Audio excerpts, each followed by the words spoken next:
Cari telespettatori, siamo con Ivana Fogo, componente del coordinamento delle donne dello Spicigelle del Veneto, e facciamo delle considerazioni sul perenne divario di genere pensionistico tra uomini e donne. Un'analisi che voi con dati testuali dall'INPS e non soltanto avete tratto con il supporto di Veneto Lavoro, giusto? Sì, certo. Che cosa è emerso?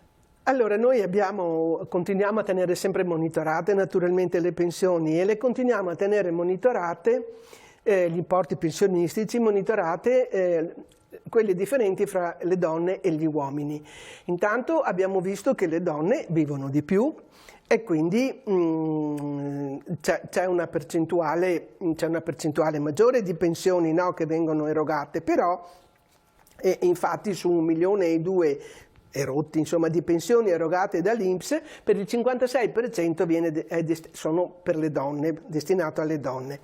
La media delle pensioni di queste pensioni è di 1.188 euro lorde, ma quello che vediamo subito è che la media delle pensioni delle donne è di 840 euro al mese, mentre per gli uomini è 1.632, quindi con un divario di 792 euro in meno. Certo. Questo è un problema, è dovuto al fatto che queste pensionate, queste donne hanno avuto in parte periodi lavorativi frammentati, o non hanno lavorato o hanno smesso di lavorare una volta che si sono occupate della famiglia, il famoso lavoro di cura, mai riconosciuto, e però insomma è un problema mica da poco. Ecco, e anche in proiezione futura resta. Ecco, la proiezione futura, noi abbiamo guardato anche che cosa potrebbe succedere un domani, e per fare questo abbiamo dato uno sguardo ai tassi di occupazione e abbiamo visto per esempio che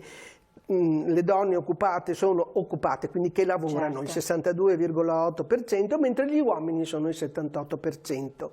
Ma la cosa che ci ha colpito è la distribuzione dei part-time dentro a questi numeri. Abbiamo visto che le donne usano il part-time per il 62,8% e gli uomini invece per il 37%. Quindi c'è qualcosa che non torna, no? Ecco. E quindi stiamo analizzando questi dati per cercare di capire da dove nasce.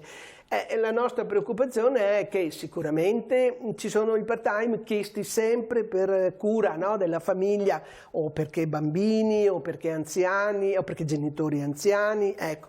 Ma sicuramente c'è anche il fatto che le donne possano subire, diciamo possono perché o subiscono anche il part-time involontario. E questo non è corretto. E questo non va bene, non è corretto, perché significa minor contribuzione. Questo è bene ricordarlo, infatti.